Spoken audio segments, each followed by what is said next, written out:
لا يكلف الله نفسا إلا وسعها، لها ما كسبت وعليها ما اكتسبت.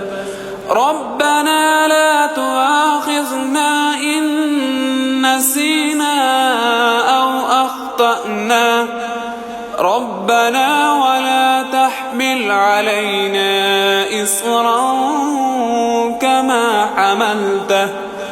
كما حملته على الذين من قبلنا، ربنا ولا تحملنا ما لا طاقة لنا به، واعف عنا واغفر لنا وارحمنا، أنت مولانا فانصرنا على القوم الكافرين.